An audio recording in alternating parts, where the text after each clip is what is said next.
morning all, and welcome back to Sew Granny Sew for part 2 of this bright, colorful, and fun flower, lace, and butterfly quilt top. Uh, so yesterday we finished sewing our strips together. So we have all of our different fat quarters. This was with 12 fat quarters. So we have all of our strips together, but as I stated, I undercut one side of them. So we're going to go ahead and trim those up. So all we're going to do is we're going to take this. We just want to make sure that we have these all unison size. So we'll take this and we'll measure that out. And it looks to be about 9 inches. So I think we're good there. So I'm just going to lay that right here at the edge and then pair that up with this other one at the edge. And then we will trim that down.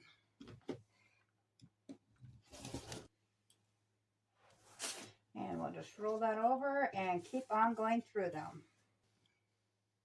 For the sake of time, I did work ahead a little bit, and I got the other 2 panels of this done already. So I'll show you how to do this one, and then we can put them together.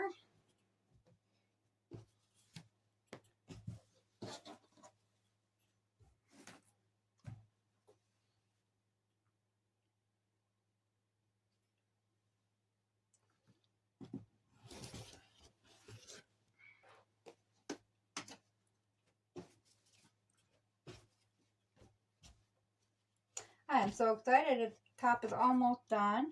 I was looking through my pieces, and where I had stated I thought I had 4 of the lace colors, I actually only had 3. Therefore, I had to do it a little bit different for the inside the strips that go next to this. So we have that all done now. So what I was saying is I had to go a little bit different than the original plan. Let's see, the flowers go at top right here. So this is the top right here. So this is where we're going to incorporate the florals that we have. Very few directional prints. This one is not directional either. As you can see, the top of these flowers are going that way. The top of the purple flower is going that way. So it's just a bind. So it doesn't really matter which way you put it on. So we're going to go ahead.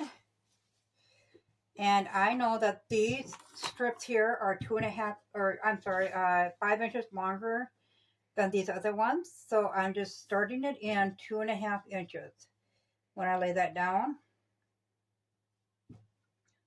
And then we'll go ahead and start pinning that on.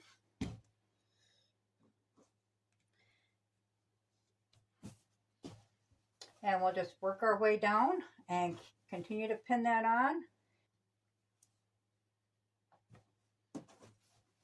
Okay, and we'll just keep working our way through this.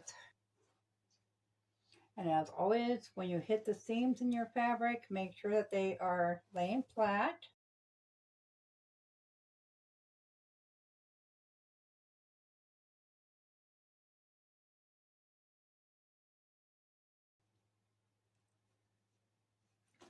Okay, once you get that all pinned on, then you're going to want to go ahead and take a 1/4 inch seam for the length of the thing, and we'll press that open and then iron it all flat, and then we'll start putting the strips together.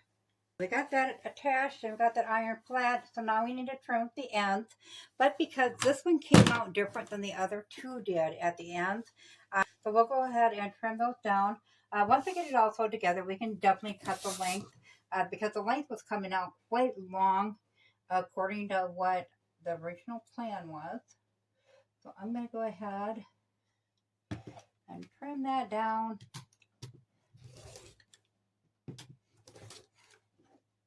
And then we'll do the same thing on the other end.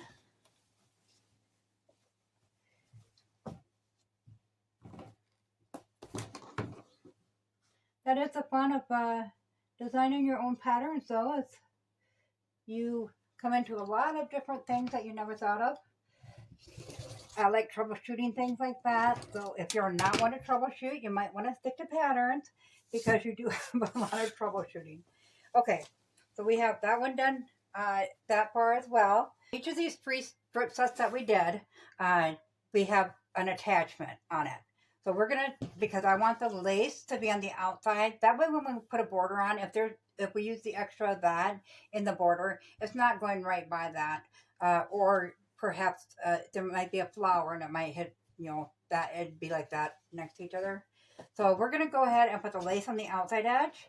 So I wanted it to go with the pink lace, and then we'll put the orange flower, the pink flower. So on this last one, we need to attach that orange lace yet. So on the outside edge of that yet. So I'll go ahead and get that done, and then I will meet you back here. Okay, so we have the orange lace on the other edge now. So we got the flowers on one side, the orange lace on the other. Now we're going to go ahead and assemble our quilt top. I did want to point out, as you can see, it's a little bit shy. So once again, I divided that between the two, and we'll trim that off in the end.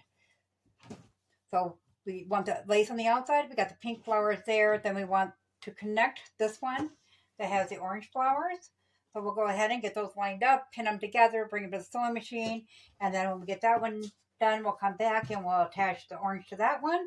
And then the inner part of our quilt top will be finished. So I will get that done and I'll meet you back here.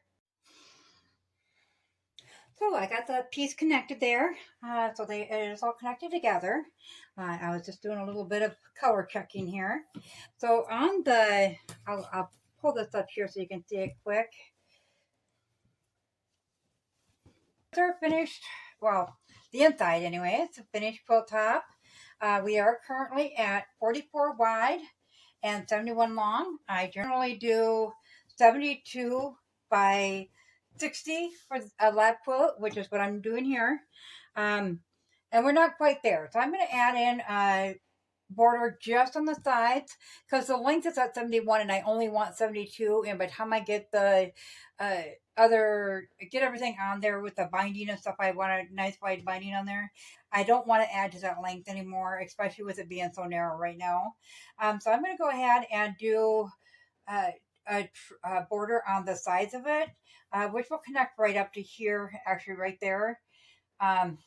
So I'm going to do alternating. I got 4 green of the lace, and then I got 1 each of the butterfly panel or strip slop. So I'm going to alternate them, and we know that 4 is the length we need it for the top to the bottom of the quilt. So I'm just going to sew. I was going to cut them into squares and just, I was going to sew them this way here in a row and then slice off what I needed and then put them on there. However, the more I sew on it, the more 1/4 inch seam allowance is going to take up, and I need them to be 4 long in order to reach to the bottom. So I'm not going to do that. I'm just going to alternate every other one. So I decided to pull in this orange to do a frame, a binding, but I'm going to make an extra wide binding. And in this orange, I've had this orange for a while. I didn't know what I was going to do with it, but it matches so perfect with those colors. And then I pulled in this flannel for the backing, and it's got the pink, orange, and green colors out of here is actually along with the white in that. And then that's also, it's a perfect match for that orange on there as well. So I'm going to work on that. It's going to take a little bit, probably, and I will have to quilt it in. So that is what we have for today. I did want to go over what we have left. So there's the bigger pieces I have left from that. This is all that we're throwing away from it. So very little garbage waste. And then I have these scraps, which are awesome for my applique.